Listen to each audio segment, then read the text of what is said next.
All right, thanks a lot. Great to be here. This is a one equation summary of my argument, which if that's not clear to you, then hopefully by the end of the talk it will be. This talk actually had its origin at a previous FQXi meeting in Puerto Rico. I see, positive outcomes or maybe negative outcomes from these meetings. I was talking some smack about IIT, I guess, and Max Tegmark was like, well, you claim that, it's not hard to do a calculation to show, that IIT is wrong. Well, then do that calculation. And so I took that as a personal challenge. And so 4 years ago, maybe, I wrote several blog posts about IIT. And then we actually had a great discussion. Giulio Tononi, who's the inventor of IIT, wrote a detailed response.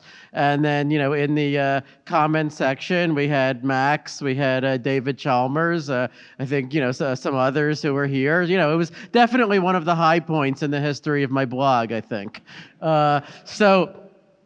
Okay, so let me get started by maybe saying a tiny bit about the so-called hard problem of consciousness. This was a term coined by David Chalmers, though I think the problem itself goes back at least to Democritus. And the hard problem, of course, is to explain how a bunch of neural firings could possibly give rise to first-person subjective experience. And here we don't mean reports about first-person subjective experience, or verbal reports. That would be part of the so-called easy problem of consciousness, with the word easy surrounded by like galaxy-sized quotation marks. But we mean to explain the first-person experience itself. Okay, now this is a problem, to me, kind of like the problem of why the universe exists. It's a vertigo-inducing question. It's a question before which we're sort of all slack-jawed yokels, like this, not knowing where to even get started. And, one can articulate a reason for that. And the sort of fundamental difficulty is it seems that no matter what scientific account of the world anyone possibly proposed, you could always zombify that account. That is, you could always imagine exactly the same picture of the world, but where no one is home, no one experiences anything, everyone is a philosophical zombie. Okay, and that world would have all of exactly the same empirical phenomena, all the same observable phenomena as in our world, except that there would be no one there to observe them, or rather only zombies there to observe them. Okay, but it seems it's just impossible to design an experimental test to even get any kind of scientific foothold on this kind of question. That's, regardless of, whether you think that it's, sort of within the scope of science or not. Okay, but so now I want to shift attention to something that in my blog post I called the pretty hard problem of consciousness. And I was gratified to see at least some people adopting this term. Again, I think the problem itself goes back much earlier, under many other names. But what I'll define the pretty hard problem to be is just to give some general criterion for taking an arbitrary physical system, or description of any physical system, and deciding whether it is conscious or not. Is it associated with consciousness? Of course, better still would be to answer, well, what kind of consciousness, what's its character, maybe, how much consciousness, maybe, you want to say, a mouse is conscious, but less so than a dolphin or something like that. But, we would settle for just a binary decision, conscious or not. you could then apply it to all sorts of cases, like in various AIs, coma patients, fetuses, various animals, and of course, this would address questions with some obvious ethical valence. Okay, so with this pretty hard problem, it seems like at least we're a little bit closer to the empirical world than we were with the original hard problem, right? You can start to discuss different examples, argue about which animal is more conscious than which other one. Okay, but there's still a sort of obvious dilemma, and that is even with the pretty hard problem, how could you ever test any proposed solution? Okay, after all, it's not as if we have some consciousness meter that we could just take out into the field and wave in front of things in order to test or calibrate whatever our proposed theory was. We don't have an independent way of measuring consciousness against which our theory is to be judged. Okay, so in the face of that, what hope is there? Well, it seems to me that you need to use some combination of internal criteria, logic, coherence, simplicity, and then crucially, agreement with how people have used the word consciousness or what people have meant by that word in, let's say, relatively clear-cut cases. So, for example, we might say, well, we don't know what consciousness is or means, but whatever it is, we mean something that we have and that a bowl of rigatoni does not. Okay, like that some of us just ate for lunch, okay? Or at any rate, something that we have to a much greater extent than the rigatoni bowl does, okay? And then, if your theory of consciousness, your solution to the pretty hard problem is able to get those, what I'll call obvious cases correct, then you might be interested in what does it have to say about the harder cases, like the fetus or the coma patient or the animal or the AI. Okay, but it seems like just to know that the thing that we're talking about is the same thing that people have meant by the word consciousness, we have to at least calibrate it on some cases that we've already agreed about. I'm harping on this point because it's going to be important. Okay, so now I can tell you what is IIT. Okay, and by this we don't mean Indian Institutes of Technology. We mean Integrated Information Theory. Okay, which is was proposed by Giulio Tononi in 2004 and developed by a bunch of people since then. And in my terms, what this is simply a proposed solution to the pretty hard problem of consciousness.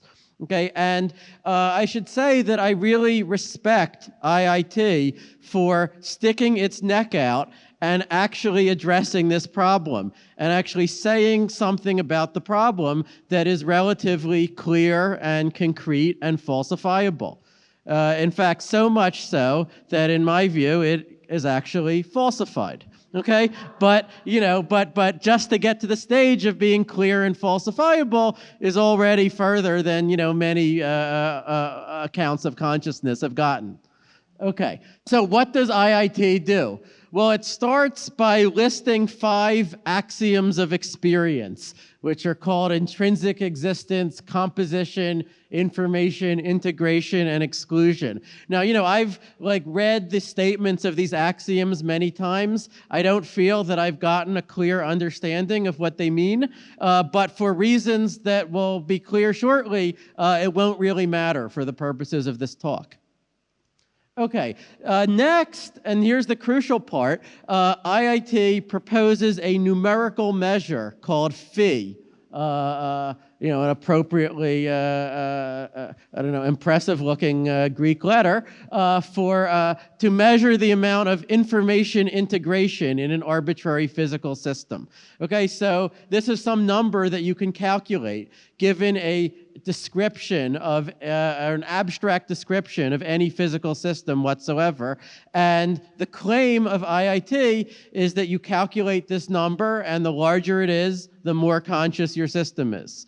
Okay, and Tononi is completely explicit that that is the claim of IIT. Right, this number is the measure of how conscious your system is.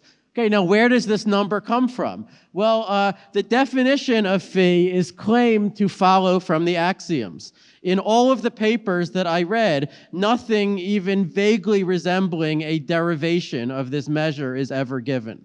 Okay, so, there's the axioms, and then there's a bunch of verbal discussion, and then phi just kind of pops out at some point. It just appears. Okay, and in fact, in the different papers over the years, there have been many different variations of phi, which says, it can't be uniquely determined by these axioms because, it's changed over time. Okay, but let's just completely set aside what's the origin of this measure. Let's just see what the measure is. At least let's see one definition of the measure, and then, how does it behave in various examples? Okay, because that's something that we can actually answer. Okay, so one definition of phi, which was reasonably clear to me, involves a discrete state system. So we'll imagine that we have some finite set S. For example, just 0 and 1. It could just be the Boolean set. And then we consider a system that has some initial state x, which consists of n elements of S, okay, x1 up to xn, like that. So it's, for example, a set of n bits, a list of n bits. And then there's an updating function that describes our system's time evolution, f mapping s to the n to s to the n. Okay, so all of these discrete elements are going to get updated according to some, let's say, deterministic rule. Okay, now intuitively, phi is measuring how well our state x can be partitioned into two roughly equal-sized pieces, call them x sub a and x sub b, such that if we apply our function f in order to map the x sub a bits to y sub a and map the x sub b bits to y sub b, then not much cross-dependence will be induced between the a part and the b part. So, there's a relatively clean cut, between them without much dependence between them. If such a cut exists, then phi will be small, and if no such cut exists, then phi will be large. Okay, so a little more formally, they define the effective information going from A to B as just like the Shannon entropy of y sub b here, given that x sub a was chosen uniformly at random and x sub b was fixed to whatever its initial value was. Okay, and then one could likewise define the effective information going from B to A.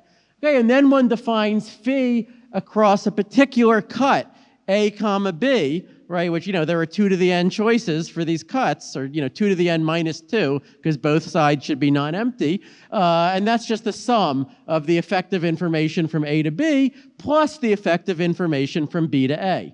Okay, and then what is phi itself? Well, they say phi should be obtained by minimizing phi of A comma B across all cuts, except not exactly that, because if you did that, then the minimum would be obtained by just putting one, x sub I on one side and all the other n minus 1 on the other side. So, we have to normalize to make sure that the cut is relatively balanced. So we divide by the minimum of the size of A and the size of B. Okay, so now we can make a few observations about this measure. First of all, it's, while it's clearly computable in principle, given this type of description of our system, it will be intractable, like NP hard to compute, but, we won't worry about that. the consciousness God can surely solve NP-hard problems. Okay, now maybe a more serious problem is that this definition is ill-defined if there are multiple cuts that achieve the minimum. Okay, again, I'm not going to worry about that. I'll just consider cases where this doesn't happen, okay, where there is a unique cut achieving the minimum. Okay, so certainly phi is at least 0, and it's at most n times log of s, just because that's the maximum entropy that's available here. Phi will be close to 0 if f splits x into 2 weakly interacting hemispheres. Whereas if you want phi to be large, then what you want is for the sort of graph of dependencies among the x sub i's to be what computer scientists would call an expander graph. An expander graph precisely is a graph that cannot be cut into 2 roughly equal-sized pieces without many, many edges going in between those pieces, right? So this is like a known concept in computer science, okay? But once you realize that the phi is just talking about graph expansion, then it's very, very easy to construct what I would consider to be counterexamples. Okay, and the observation here is just that expander graphs are ubiquitous in computer science. They occur all over the place for reasons, having nothing manifestly to do with consciousness or even intelligence. For example, they're commonly used in error correcting codes. Okay, so if you want to be more concrete, you could consider an error correcting code that's defined by this matrix called the Vandermonde matrix over the field with finite field with p elements. Okay, and for just a slight modification of this Vandermonde matrix, and for this discrete dynamical system, the one that just applies this linear transformation, you can prove quite easily that phi is, linear in n. So phi is quite large. It has, within a half of the maximum value that it could possibly have had, and just getting larger and larger as phi as n increases. Okay, now there's even a simpler counterexample. Well, look at this is just a huge grid of exclusive OR gates. Okay, each bit gets replaced by the exclusive OR, let's say, of itself and its neighbors. Okay, this grid, 2D grid, you can show will have a phi value, which is not like the maximum, which is linear in n, but which is roughly square root of n. Okay, but that already means that just by taking n to be large enough, and just by taking a big enough grid, uniform grid of exclusive OR gates, you could easily get a phi that vastly exceeds the phi of, let's say, the human brain. Okay, so the question now is this grid of exclusive OR gates to humans as humans are to bacteria? It vastly dominates us in phi. As far as phi is concerned, this is a superintelligence. Okay, now, what was Tononi's response? Tononi, it was actually quite remarkable to me. It was maybe the most spectacular instance of biting the bullet that I've ever observed in my career. Okay, he said, absolutely. These things, they have a large phi, they're conscious. If it's larger than the brain, that grid of XOR gates, it is thousands or millions of times more conscious than you and me. But who are you to say otherwise? You're just privileging your personal intuitions over our best scientific theory. Okay, so, to me, the problem with that is kind of obvious. In testing a proposed solution to the pretty hard problem, what do we have to go on besides intuitions like humans are more conscious than blank walls? If a solution gets those cases wrong, what exactly is left for it to get right? And crucially, even Tononi himself seems to agree with that. So, for example, one of the main arguments he uses in favor of IIT is that apparently, the cerebrum seems to have a much larger phi than the cerebellum. And the cerebrum is the seat of consciousness and the cerebellum is not. So that's evidence in favor. And my response is, well, if that's evidence in favor, then surely the fact that this grid of XOR gates has way higher phi than either of them has to be evidence against. It's like you don't get to appeal to, real world, your intuitions for real world cases only when it agrees with your theory and not when it disagrees with it. Okay, so what are the lessons here? I promise lessons. So first of all, I think any theory of the form sufficient complicatedness or interconnectedness or whatever implies consciousness is just doomed to failure. It will be trivial to make a mockery of with examples like that one. This is not some technical problem that could be fixed by adjusting the details of IIT. It is fundamental. Okay? And also, any proposed solution to the pretty hard problem had better constantly be checked against reductio ad absurdum. This is not something to deal with later. This is like the entire problem.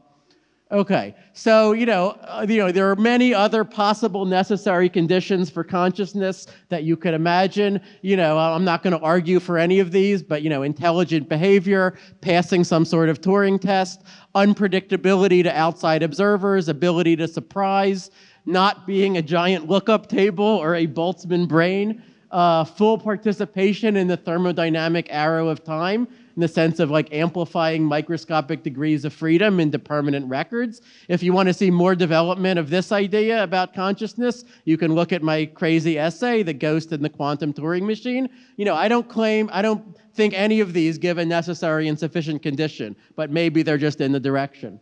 So let me give one concluding thought. Imagine if P versus NP, or quantum gravity, or extraterrestrial intelligence were treated the same way as the pretty hard problem of consciousness. Like, what would people say about it? Some would say, well, it's a non-problem, fake problem. Some would say the answer is trivial. Some would say, well, it's fundamentally beyond the human mind. It can never be known. Some would say my pet theory has totally solved it. I think we should just get more comfortable saying, look, the lesson from history is that there can be deep things to say, but it can be centuries until anyone will think to say them. Thank you.